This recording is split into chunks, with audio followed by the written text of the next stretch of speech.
穿成不受宠的贵妃后，听工人说我有一个皇子，但我不熟啊。不过料想以我不受宠的程度，生下的儿子定然也不受宠。为了不露馅，我日日去面黄肌瘦的六皇子寝垫点卯。儿杂真乖。直到有一日，我的眼前出现弹幕：我的天，女配这也太傻了吧，自己孩子都能认错。这六皇子可是未来手段狠厉的反派。我看向那正坐在我旁边的六皇子，他眨眨眼，乖顺地问我：母妃，怎么了？大家好，欢迎收看皮皮听书。我在宫里待的第2个月，身边的宫女红黛忍不住轻声劝道：娘娘，奴婢知道您寒心，但总不能一日也不去看小皇子啊。我正捏着绿豆糕往嘴里塞，猝不及防听见这话，喉咙被噎住，猛咳起来。见状，红黛扑通一声跪地，是奴婢僭越了。我将绿豆糕咽下去，随意摆摆手，神情淡然：你先下去吧。是。红黛自不敢再多言，弓着身退了下去。等殿内的人都走光了，我一改之前的淡定，在原地抓狂地走了几圈。倒不是我不想去看啊，而是我也是刚刚才知道，我还有一个儿子。是的，我是穿来的。坏消息，没有任何自带记忆，只能凭借宫人的只言片语大概推测出原主与皇帝成婚数年，陪着他经历苦难，到最后他登上帝位时，人人都觉得艳羡他苦尽甘来，却没想到他为稳固帝位，下旨封丞相之女为后，对原主只一句：阿瑶，你身份低微，皇后不能是你。自此二人离心，宫中却是年年进新人。文臣的嫡女，武将的妹妹，如花一般的姑娘，在深宫中斗得你死我活。帝王之爱从来薄凉，原主抑郁成疾，终究是香消玉殒了。我演了2个月的伤春悲秋，将若柳扶风的身子养得日渐珠圆玉润。本以为事情就是这样了，但没想到还有一个孩子夹在中间呢。我在原地徘徊了一阵，又坐回去，托腮叹气。好歹借了原主的身份，我总不好置他的孩子于不顾，但我也没法问旁人，万一被人察觉出端倪，岂不是要被当作邪祟架在火上烧？想到这里，我冥思苦想了一阵，脑海中忽然闪过一道灵光。以我现在不受宠的程度，生下的皇子又能受宠到哪里去？只要找小可怜就行了。恰逢午后，我平退了下人，兀自去宫中皇子的居所转悠了一圈。正走到加喜殿，恰好撞见有太监在骂骂咧咧，狂个什么劲儿？天界出身有什么用？母妃低贱，便什么也不是。就算是那贵妃的儿子也一样，不受宠的皇子还不如得脸的奴婢。呸！离得有些远，他说的又快，我隐约听见几个字眼，捕捉到关键词：贵妃的儿子不受宠。串联起来，那不就是我儿子？还真是得来全不费功夫。我暗自高兴，在抬头时，那太监不知什么时候走了，只剩下六皇子袁景周垂着头站在那。男孩约莫7、8岁左右，身躯削瘦，像是一阵风都能卷跑。见状，找到儿子的欣喜散去，心中陡然生出一股怒气。就算再不受宠，原主也是贵妃，那些捧高踩低的宫人竟敢这样欺辱贵妃之子。许氏察觉到视线，原先还低着头的质子抬起头来，见是我，目露惊讶。我想了想，走上前一把抱住他，道：让你受委屈了。原主为情所伤，苦得到头来都是孩子啊。我在心底叹了口气，搂着孩童的手紧了紧，却没有察觉手底下的身躯僵硬。好半晌，我才松开手，环视了一圈，见加喜殿连个伺候的工人都没有，张了张口，最后又沉默了。这孩子忒惨，但我也自身难保。我和皇帝也不熟，不可能贸然开口替儿子讨回公道。这个念头落下，我将袖中的荷包递给他，这些银子你拿去打点工人，吃穿的好一些，母妃会常来看你的。好在身为贵妃，月例银子还是有的。猝不及防被塞了一包银子，原本还木讷站在原地的孩童抬起眼来，眸光闪了闪，轻声应下：好。听见这话，我欣慰地点点头。等走出加喜殿时，我松了口气，还好，应该没露馅。那天之后，我总自个儿去加喜殿，倒不是我非要这么偷偷摸摸，只不过毕竟和儿子不熟，若是带上红带几人，怕是会被他们看出端倪，索性只道想单独去看看孩子，就将人打发了。这些是云片糕，挺好吃的，你多吃些。我坐在家洗店里，将食盒里的云片糕摊在桌上，笑眯眯地看着他。面前，袁景洲凝视着那云片糕，没有第一时间去拿。我没注意到，顺手拿起一片嚼吧嚼吧，等了半晌，见他没动，顺嘴问：怎么不吃？是不喜欢吗？见状，男孩摇了摇头，拈起一片放入嘴里。很快，一盘就见了底。我又从袖中拿出一双护膝递给他。对了，天就要冷下来了，这是母妃特意为你做的，记得穿戴。我女工一般，但又号令不动内务府，只得花银子拿了好料子，自己吭哧吭哧做了一双。话音落下，面前的人却久久没有吭声。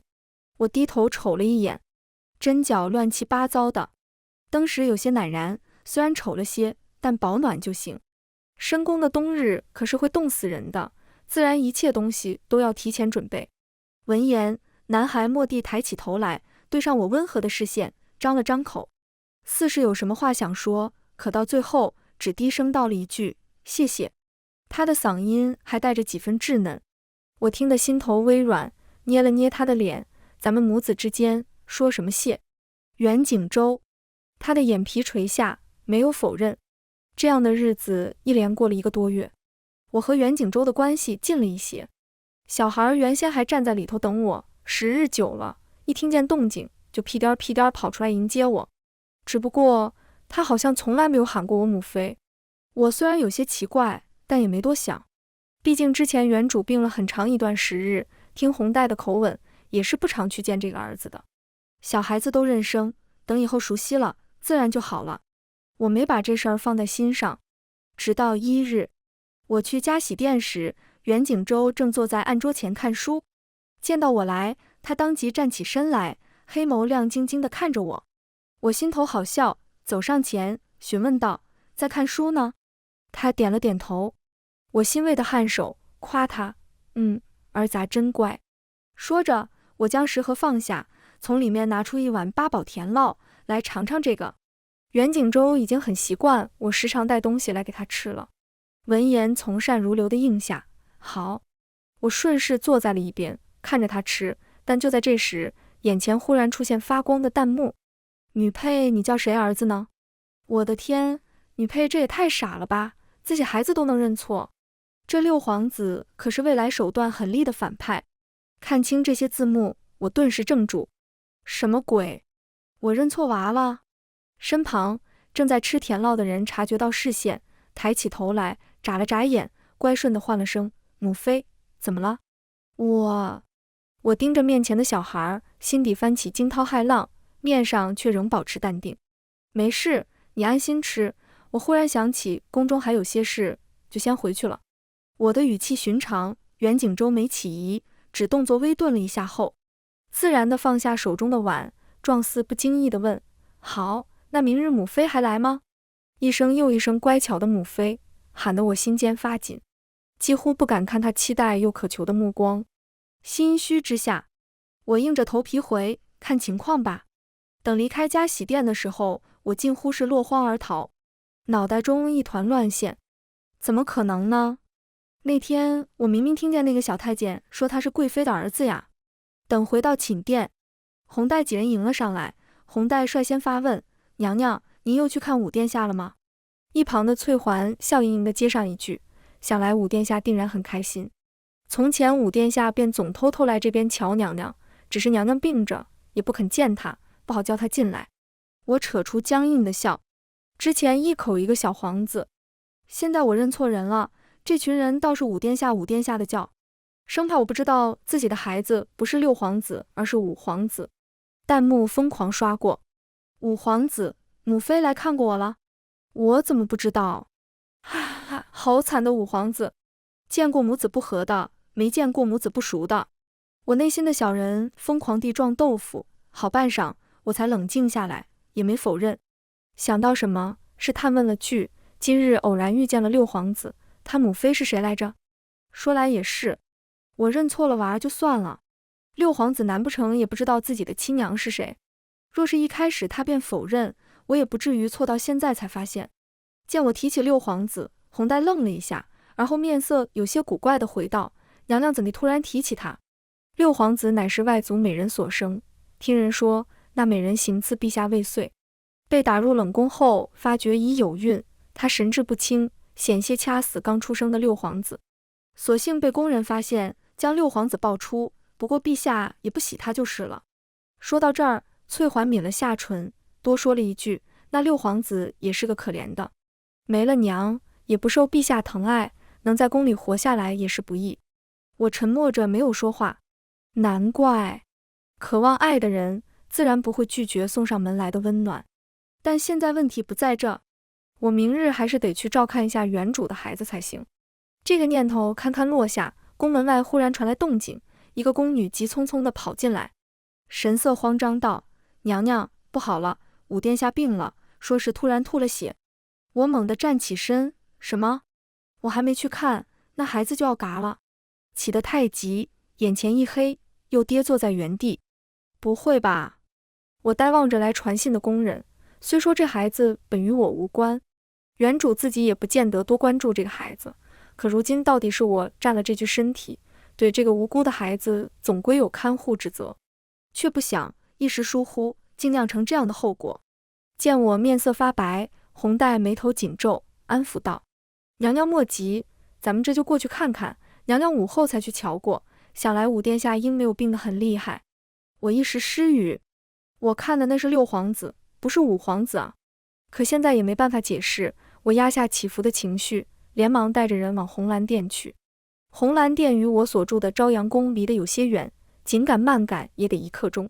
才踏进殿内，隔着纱帘就听见了压抑的啜泣声，空气中漂浮着淡淡的血腥味。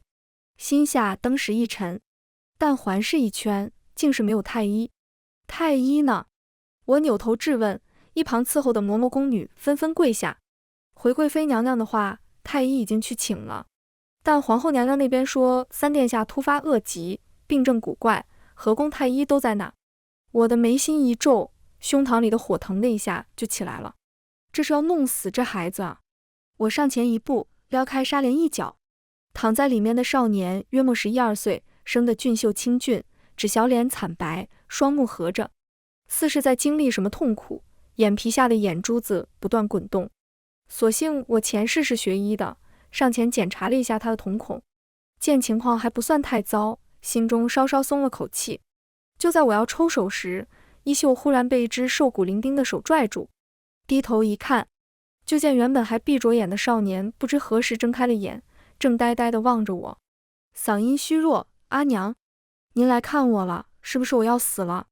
只一句，就让我愣在了原地，心脏像是被钝刀生生剜出血肉，疼得连呼吸都变得困难起来。男主也好可怜，一直努力读书，想表现得好一点，哪怕女配并不来看他，也想着让皇帝能重新宠爱母亲，结果却遭人毒害，解毒不及时，留下了后遗症，之后一直病弱。虽然女配认错了娃，但都是可怜的孩子啊。大人不做选择，全都要就是了。弹幕纷纷闪过，我抿了下唇，心中稚闷，似是压了一块大石头。哪怕我知道那是原主的情绪，但不可避免受其影响。伸手握住少年瘦弱的手腕，不自觉温和下嗓音安抚：别怕，阿娘这就去给你请太医过来，你不会有事的。床榻上，少年也不知听进去了没有，就那么目不转睛地盯着我，像是一眨眼我就会消失似的。好半晌，他才松开手，嘴唇蠕动了几下，却什么话也没说出来，视线仍追随着我，眼底透着明晃晃的惶恐、依恋和信任。我的心头一软，这孩子还挺招人疼。不过现在我没时间耽搁，令红黛在这里守着，带着翠环境直去了皇后所在的长春宫。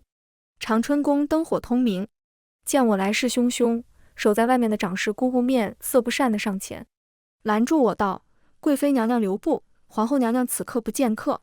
我没听她废话，一把将她推开，直接冲进殿内。贵妃娘娘，来人！身后的声音紧追不舍。内殿之中，皇帝也在，见到我男人明显愣了一下，这还是我第一次见到皇帝。男人约莫30-40岁的年纪，面容俊美，这一身明黄色的龙袍，正端坐在坐榻上，不怒自威。猝不及防间，四目相对，场面忽然静了下来。所有人都以为我会大闹，却不想，我只是站在原地，就那么看着他，一行清泪猝然从眼角落下，未雨泪先流。我眨了眨眼，其实我也不想的，只是情绪一时间好像不受控制。还不待我反应过来，不远处，皇后从床榻前站起身，抬起涂着丹蔻的手指着我，怒道：贵妃你好大的胆子！来人，将贵妃给本宫拉出去。听见吩咐，外头的侍卫立刻冲进来，眼见着那些人就要来拉我，我深吸了口气，转头看向皇帝，连忙开口：陛下，臣妾的五皇子。一句话还没说完，就被一道威严的声音打断：出去！我的心口猛地一震。见状，皇后眼底掠过得意，扫视了一眼殿内的侍卫，喝道：还不把贵妃拉出去！我不敢置信地望向皇帝，那也是他儿子。不是，这狗皇帝怎么回事？自己亲儿子都不救，还是人吗？没办法，男主的一生就是很坎坷的。嗨，可恶的爹，尽力的娘，听天由命的儿。贵妃娘娘得罪了。耳边蓦地传来侍卫冷漠的声音，手臂一痛，侍卫的力道极大，几乎是将我拖拽着往外走。就在我又急又气时，皇帝再度开了枪，放肆！谁给你们的胆子，敢对贵妃拉拉扯扯，通通给朕滚出去！这话一出，侍卫哪里还敢拉扯，纷纷跪下，陛下恕罪。旁边的太监总管江公公是个有眼色的，朝这些人挥了挥拂尘。侍卫们登时如鸟兽散，皇后的脸色一阵青一阵白。我也没想到会是这样，一时之间竟不知该作何反应。打发了侍卫，皇帝这才目光沉沉地看向我：贵妃擅闯皇后寝宫有何事？男人久居上位，一言一行都带着威压。我心中打鼓，可想到那可怜的孩子还在等着救命，一开口嗓音就哽咽了，怀儿中毒了。据我的了解，皇帝对贵妃应是有歉疚的，只是原主一味伤神难过，闭门不见，这才渐渐失了宠。如今我又不喜欢皇帝，演起戏来自然手拿把掐，只不过也不知道演技过不过关。话音落下，场面陷入死寂，总不至于见死不救吧？正惊疑不定，面前忽然笼罩下来一层阴影，悄悄看去，原是皇帝豁然站起了身，冷声吩咐：徐院判，你带2个人速去红蓝殿为五皇子诊治。原本就待在殿内的徐院判自不敢服逆，忙拱手应下：是。还不待他走，皇后就开口了：皇上，臣妾的3皇子病还没好。闻言，我转过头看向他，含泪道：臣妾知道皇后娘娘忧心3皇子，可满屋的太医都在这儿，是要眼睁睁看着臣妾的皇儿去死吗？简简单单一句话，却足以让皇帝意识到不对劲。对上皇帝怀疑不悦的视线，皇后的面色变了又变，勉强挤出一句：自然不是。我没工夫多理会他，带着太医就走。出乎意料的是，皇帝也跟着我一起去了红蓝殿。有他坐镇，其他人自然不敢动手脚。忙碌了一整晚，一直到破晓时分，太医才擦了把汗出来，跪在我们面前禀报：陛下，贵妃娘娘，万幸武殿下所食的毒物不多，臣已为殿下解毒，只是体内仍有余毒，需再服几剂药，再好生休养一阵，便能痊愈了。我这才放下心来，多谢太医。话罢，又吩咐红带：你随太医去煎药。红带屈膝行了个礼：是。待屋内的人离开，我一眼都没多看皇帝，兀自走到床榻边，看着已经陷入沉睡的袁景怀，摸了摸他的脸，确定没有发热后，这才将他的手放回被窝里，却没注意到身后男人的眸光幽深晦暗。等过了好一会儿，我后知后觉皇帝还没走，回过头去，恰好对上男人审视的视线，有些不明所以，轻声道：陛下守了一整晚，也累了，今日还要早朝，不若先回去歇着吧。说罢，本以为皇帝会顺水推舟离去，却不想，男人的目光紧锁着我，像是要透过皮囊看进灵魂，语出惊人：贵妃，你好像有些变了。我的呼吸一滞，刹那间，胸腔内的心脏狂跳起来。他不会看出来什么了吧？是了，原来的林瑶与皇帝元印相伴多年，也曾有过相爱的时候。枕边爱人，自能分辨，而我又没有任何记忆，极容易穿帮。但很快我就冷静下来，这打死也不能承认啊！陛下多想了，臣妾只不过是想通了罢了。我避开他的视线，轻声开口。与此同时，弹幕在眼前疯狂刷过。说起来确实有点古怪啊，女配应该已经死了才对，怎么感觉越来越健康了？楼上真的吗？我没仔细看，不要啊！我觉得女配还怪好的。笑死，谁被这么对待不大变样，没杀狗皇帝算好的了。我没顾得上看弹幕，垂眸看着还在沉睡的袁景怀。话虽说得平静，但内心却难掩惊慌。就在我脊背生出冷汗时，面前的人却没有再问，只轻嗯了声，似是喟叹。朕身在其位，有许多的不得已，你能想开，很好。我沉默着没有作声。我当然能想开，毕竟爱他的人又不是我，只是也不知为何，心底却隐隐作痛。大抵又是这具身体的情绪作祟吧。待皇帝走后，我紧绷的精神总算松懈下来。一夜未眠，太阳穴突突的疼，将就着在红蓝殿里的贵妃榻上小憩了会儿。一直到朝阳出生，纱帘后隐隐传来动静。六殿下醒了。红黛又是惊又是喜，正欲喊，却被翠环拦住。嘘，小声些，娘娘累了一晚了，才刚刚歇下不久。此后便没声了。但我素来浅眠，听见动静便醒了，打了个哈欠起身。身上的毛毯随着我的动作垂落到腰侧。不远处，红黛正替袁景怀卷起帘帐，见我醒来，轻笑着对少年道：殿下，娘娘担心了您一晚上，现在还在呢。母妃还在。少年的嗓音沙哑，却暗含几分激动。顺着这道声音，红黛让开了身子。我一眼便看见那座起身的少年，比起昨日的虚弱。服过解毒的药后，少年的面色好了许多，只是唇色还有些苍白。漆黑的眼瞳定定地盯着我，在对上我温和的视线时，眼底绽放出惊喜来。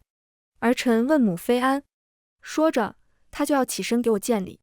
我连忙劝住，你身子还没好全，不用这些虚礼。是。他乖顺应下，像是有些拘谨似的，低下头去，又时不时抬头看我一眼。我被他看得好笑，走过去，自然地摸了摸他的额头。现在感觉如何？好多了。手底下少年的身子一顿，却没有躲开，垂下的眼睫颤啊颤，难掩欣喜。我又是心酸又是无奈，待洗漱过后，陪他一同用了早膳。正要回去，却被叫住。母妃，能陪儿臣去逛一逛御花园吗？乍一听见这话，我回过头去，撞进一双含着期待和紧张的眸子。啊，男主明明就是想要母亲多陪陪自己，这小表情好可爱啊！我亲亲亲。那个女配是不是忘了什么？这蹩脚的借口啊，无奈。我哪里舍得拒绝？好，不过你要多穿一些，免得再染了风寒。见我答应，少年的眼睛一下亮起来。好。虽已至深秋，但御花园里依旧开了许多的花。我心头莫名有些不安，总感觉好像忘了点什么，但累了一晚上，脑袋一片空白。脑海中闪过某些细碎的画面，还不等我捕捉，就被少年的嗓音打断了。母妃，你看这花。我循声望去，是罕见的菊花品种，呈绿色。少年人这会儿明显很欢喜，一会儿跑到这边，一边跑到那边，给我指盛开的繁盛的花，绞尽脑汁地给我介绍。清朗的嗓音不断响起，这是千日红，那是紫苑。见状，红黛和翠环对视了一眼，皆是抿唇笑。眼见着少年额角浮现汗渍，我失笑，上前拉住他，捏着帕子替他擦了擦汗，调侃道：好了，你介绍得很好，但下回不要介绍了，我年纪大了，记不清。袁景怀直愣愣地站着，任由我擦汗，瞧着我含笑的眼，眸光闪了闪，小声许诺：那臣可以一遍遍说给您听。谢谢，但不用，我又不考试，才不想记住这些有的没的呢。我面朝着袁景怀，殊不知就在不远处的阴影里，一道纤瘦的身影不知何时站在那，盯着这边其乐融融的画面，眸光从最初的期待到暗淡，直至恢复死寂，转身离开。等擦完，我牵着袁景怀准备回宫，但才走出几步，我忽然想起来一件事。哦漏，我好像答应了袁景周今日要去家洗店看他来着，险些给忘了。但好在时间还早，还不到正午，换做平时我都是午后才去的。于是又放下心来，我先送袁景怀回了寝宫，而后又忍着困意命人准备了1、2样糕点，拎着食盒准备去家洗店。倒是洪代惊奇问，娘娘不是才从武殿下那里回来吗？这是要再去？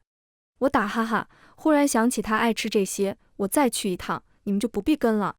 洪代虽不明所以，但也乐见其成，从善如流的应下，是。但等我走后不久，他像是突然想起什么，拍了下手。哎呀，坏了，娘娘备了茯苓百合糕，但武殿下对百合过敏来着。翠环也瞪大了眼，那快跟去。我浑然不知这边情况，偷偷摸摸地拎着食盒进了家洗店。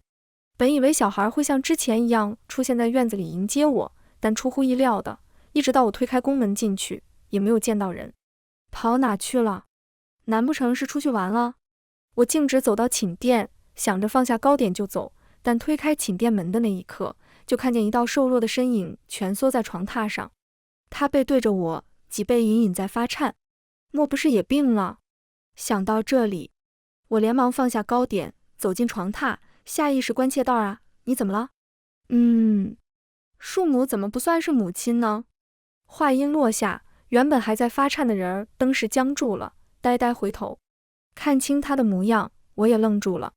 大抵是在被子里闷得久了，他的脸颊通红，满脸都是泪痕，眼里还盛着晶莹的水，好不可怜。见状，我的心头一颤，在他床沿坐下，轻声询问：“是不是有人欺负你了？”袁景周没有开口，只一眼不错地看着我。就在我胡思乱想着他是被哪个皇子欺负时，怀里忽然一暖，我低头看去，就见小孩抱住我，将脸埋在我怀里，眼泪打湿了那块衣衫。这个时候我才又看见了弹幕。哎，反派在御花园里刚刚都瞧见了，我以为的反派，果然这世界上的温暖都是骗人的。实际上的反派，母妃不要我了。谁懂啊，这反差也太可爱了吧。他毕竟还小嘛，如果从来没有拥有过温暖，自然不会在意，可拥有后再失去，人非草木，自然会难过。我在心底轻叹了口气，怪我，不过事到如今，也只能先养着了。这个念头刚刚落下，门外忽然传来脚步声，我还没反应过来，就见一道熟悉的身影出现在门口。少年的目光从桌上的糕点转移到我怀里的袁景周，一下呆住了。不是，袁景怀怎么来了？我怀里的袁景周没看见来人，稍稍收敛了一些情绪，瓮声瓮气地开口：“母妃。”说着，他仰起头，见我呆看着门口，也跟着转过去。袁景怀伫立在那，听见那声母妃，他像是突然回过神，颤着声音问我：“母妃，是不是儿臣哪里做的不好？”说着，少年的眼圈渐渐红了。是儿臣太蠢，昨日不该贪嘴吃那碗红枣莲儿羹的，还当是母妃送的，平白连累母妃受累。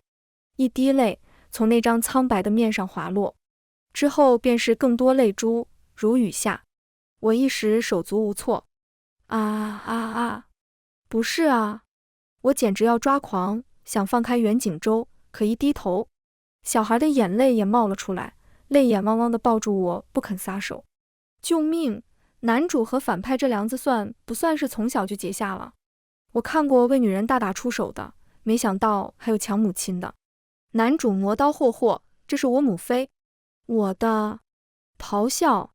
我看见字幕，但没一条是提建议的。没了办法，我只好开口安慰怀儿，事情不是你想的这样。好无力的解释，我好像出轨的妻子被丈夫抓奸在床。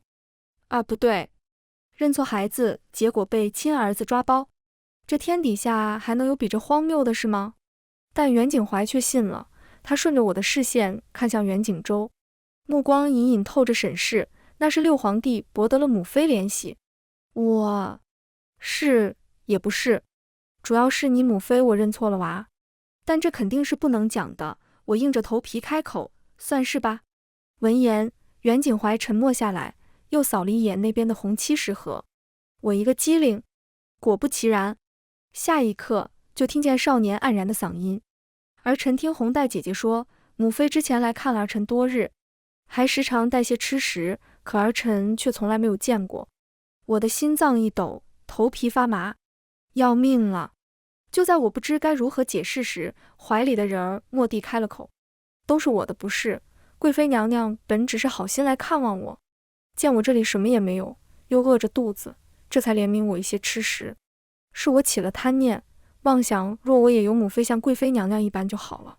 皇兄要是生气，皇帝愿给皇兄赔罪。”这话便是解了我的围。门口处，袁景怀闻言抿了下唇，到底没再苛责。我看着默默起身坐到一边去，懂事的不似这个年龄的袁景周，心中五味陈杂陈。好半晌，我才厘清思绪。我是周儿的庶母，他唤一声母妃也不过分。怀儿，你们是兄弟，自当和睦一心。说到这儿，我停了停，继而对他道：“从前母妃病着，没法照料你，往后会尽心的。”闻言，袁景怀唇抿成一条直线。所幸少年人脾气来得快，去的也快。很快，他就调整好了心态，开口道：“儿臣知道了，作为兄长，儿臣会照顾六弟的。”呜呜，男主的格局就是大，反派现在也不坏，都是好宝宝。女配的表情好好笑，哈哈哈哈。家里多几个孩子的人就知道女配的痛苦了。听见袁景怀的话，我松了口气。果然，端水大师不是谁都能当的，忒累人了。那天之后，我135去红蓝店，246去嘉喜店，到了第7天，就2人一道来我宫里用个膳。就是袁景怀偶然得知我给六皇子缝了护膝，嘴上虽然大度，但等人一走，就对我疯狂暗示：“母妃，儿臣近日总觉得膝盖有些冷。”我前面还夸男主格局大呢，现在格局嗖一下就变小了。男主凭什么他有护膝我没有？好好笑，两个人能有什么坏心思呢？就是想要女配多疼爱他们一点罢了。我沉默，其实那护膝真的很丑，还漏风。但对上袁景怀眼巴巴的期待眼神，我还是将那句话咽下，笑眯眯道：“那你到时候记得带哦。”他满口应下，那是自然。直到几日后，当袁景怀见到那破破烂烂的护膝，目光呆滞，他不死心的扭头，六皇子似明白了他的意思，撩开衣摆，露出同样的一双破破烂烂的护膝。见状，我眉眼弯弯地问：“开心吗？”袁景怀违心的点头：“开心。”我别过头，没忍住唇角疯狂上扬，哈哈，也太可爱了。这样的日子眨眼就过了6年。皇帝忙着朝政，偶然来我这里，我只敷衍着，自然也不吃醋他去别人宫里。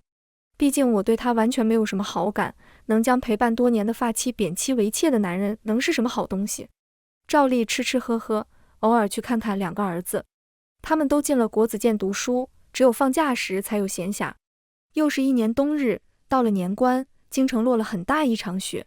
我单手抱着暖手炉盘坐在榻上，另一手随意翻着书册，忽闻一声：“陛下到。”通传声落下，那道明黄的身影出现在视野里。红带几人纷纷屈膝行礼，参见陛下。袁印随意摆了摆手，几人鱼贯而出。很快，殿内就只剩下了我们2人。我佯装才发觉他进来，做事要起身行礼，却被他按住了肩膀：“贵妃坐吧。”闻言，我只抬起一点的屁股，顺势又坐回了原位，淡声询问：“陛下今日怎么来了？”窗外又飘起了雪，洋洋洒洒的，不知哪里传来了爆竹声。我下意识看向窗外，耳边却忽然传来低沉的嗓音：“我记得从前每逢过年，你总是缠着我陪你去看烟花呢，只是那时总抽不出空来。”难得的，他没有自称朕。我的指尖无意识攥紧，脑海中似有零碎模糊的画面一闪而过，心中隐隐有些发闷，一时竟说不出话来。所幸现在我的沉默也不引人怀疑。见我不说话，男人轻叹了口气，似陷在了回忆里。现在朕每年都会命人放烟花，只是你不再缠着朕去看了。我垂下眼睫，随口敷衍：“冬日太冷，臣妾不大爱出门罢了。那年的烟花，他没能陪他去看，如今却是看不了了。这话落下，便没话了。皇帝也只是在这里逗留了一会儿，便摆驾回了御书房。我也没在意。倒是没过一会儿，门口传来脚步声，洪代进来禀告，是六殿下来了。我抬眼看去，却见袁景周正伫立在门口，盯着皇帝远去的方向。见状，我抿了下唇。他生母犯错，连带着他自出生后便没怎么见过皇帝，想必心中渴望父爱。这个念头堪堪落下，少年便转过了头。6年过去，原本瘦弱的孩童已抽条长高，眉眼乖顺，双眸澄净，瞧不出半点阴郁的反派模样。对上我的视线，他恭顺地唤了声母妃。周儿来了。我拍拍旁边的位置，让他来坐。他依言坐了。我正斟酌着该怎么安慰他呢，却见少年变戏法似的从袖中变出一束红梅，嗓音清朗：母妃瞧瞧，可还喜欢？冬日里的红梅开得热烈又灿烂。我怔了一下，心头划过暖意，翻开他的手掌去看。喜欢，但外头还在下雪呢，仔细些，可别冻坏了手。猝不及防被我握住了手，少年愣住，耳尖陡然泛红，低声道：儿臣无碍的，只是母妃不要为不值当的人难过。他后面的话说得轻，我还没听清，另一道声音就横空插了进来：六弟怎么也摘了红梅？顺着声音抬头，就见袁景怀撩开帘子进来，看清这边的画面，捏着红梅的手一顿。袁景周大约是和皇兄心有灵犀。我抬眼看去，就见2个少年手里都拿着红梅，面面相觑。到最后，2人齐刷刷看向我。红梅，早知你们都来，我就不开了。一人一大捧，红梅树都得给薅秃了吧。但该说不说，他们还挺孝顺，要是别互相残杀就好了。弹幕纷纷刷过，但我却笑不出来。等等，你们摘得哪里的红梅？想到什么，我往院子里一看，见那原本长势很好的红梅此刻光秃秃了一大片，登时两眼一黑。袁景怀、袁景周。袁景周默默从坐榻起身：皇兄。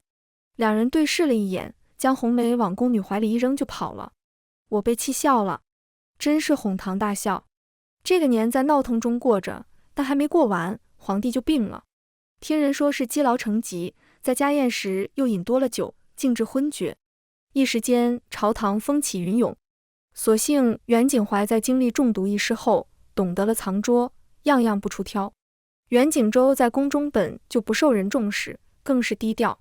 一时之间，皇后所生太子成了众望所归。待来年入夏后，南地多方洪涝的线报传回朝廷，皇帝下诏命太子前去。这桩差事若是办好了，既能收获民心，又能彰显能力。得知消息，袁景怀沉吟半晌，低声问我：母妃，您希望儿臣出头吗？他如今已17岁了，比起从前变得内敛沉稳了许多。你随心而做吧，母妃会永远支持你的。只是唯有一点，若是将来你坐上那个位置，不要杀周，这也是我担心的。男主和反派，不是你死就是我亡。闻言，袁景怀明显顿了下，旋即郑重应道：儿臣记下了。屋子外，原本正准备进去的人脚步定在了原地，默默垂下了眼睫，掩下了其间的失落。他和皇兄在母妃心里总归是不一样的。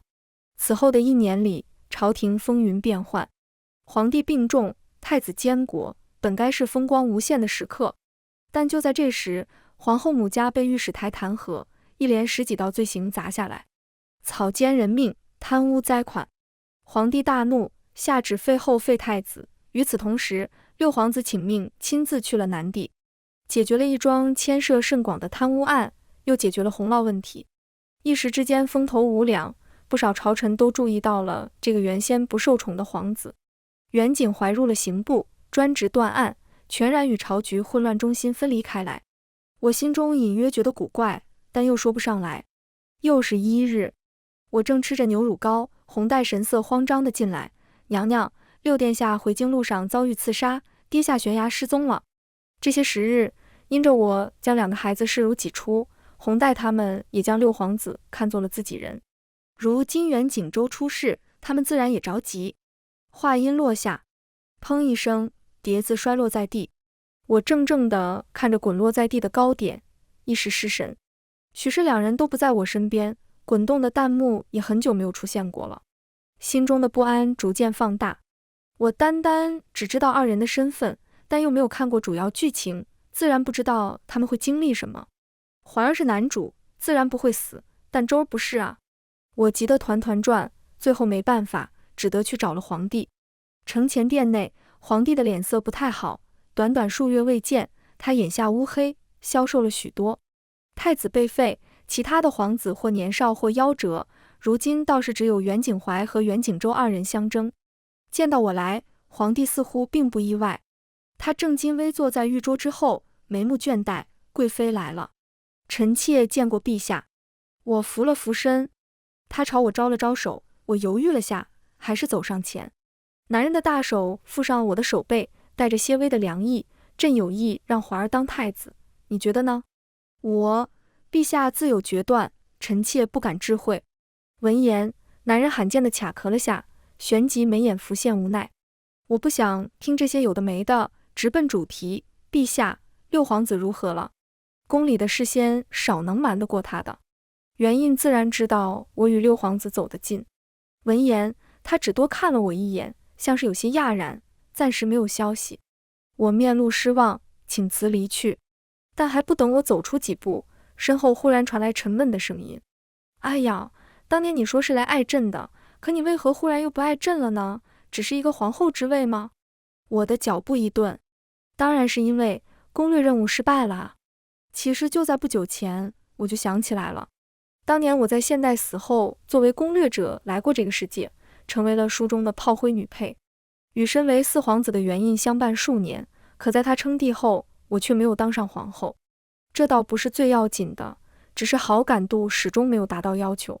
帝王怎可能真心只爱一人？在环儿10来岁那年，我被系统判定任务失败，系统消除了我所有关于这里的记忆，只剩下最初在现代的记忆，任我在这里自生自灭，让我一度以为自己穿到了别人身上。虽然不知道为何会想起来，不过都是些陈年往事了，早就不重要了。在袁景周失踪的第3个月，京中大乱，西南军拥立废太子为帝，直入京畿之地。而就在这时，皇帝下令封袁景怀为新太子。太子临危受命，与兵部侍郎程凯之协同阻拦叛军。我心中虽知道结果，但难免担心派出去寻袁景周的人也没个结果。直到数日后，前朝传来消息，六皇子携军从后方包抄，与太子里应外合，将叛军尽数斩杀。得知喜讯，红带和翠环皆喜极而泣，就知道六殿下福大命大，定会逢凶化吉。话音落下，宫门外传来通传声：太子到。六殿下到。我连忙起身去看，越过珠帘，两人并肩进来，共同朝我拱手：见过母妃。我颔首嗔骂：你们真是吓死我了。这下我哪里还能不明白，这两人估计是密谋了什么，这才演了这样一场大戏。闻言，两人对视一笑，还是袁景怀率先开口：这一回多亏了六弟。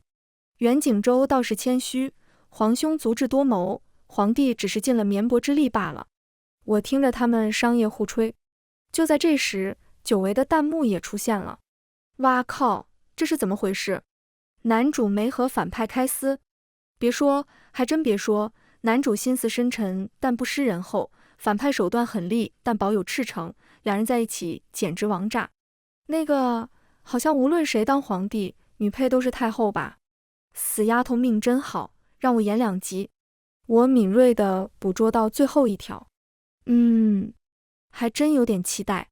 今年11月，皇帝驾崩，太子继位，封六皇子为睿王，兼任左相，留在京中，一人之下，万人之上。我成了太后，入主慈仁宫。待大封典礼结束后，两人一到来慈仁宫时，我摆了一桌好吃的，笑眯眯地看着他们，那快来尝尝。袁景周顺势坐在我旁边，改口唤道：多谢母后。看到糕点，袁景怀的目光微顿了下，多瞅了我好几眼，在我右边坐下，像是终于觉出古怪。将藏了多年的疑惑道出：母后，您当初联系六弟就算了，怎的还把儿子忘了？我正在喝茶，闻言被呛到，猛咳起来，咳嗨嗨。母后，袁景怀一惊，连忙给我拍背。我放下茶杯，果断甩锅，这故事很长，得从你父皇说起。兜兜转转，记忆虽回到了原点，却也好在回到了原点。全文完，皮皮听书，感谢您的观看，每天上新精彩小说，喜欢就订阅吧。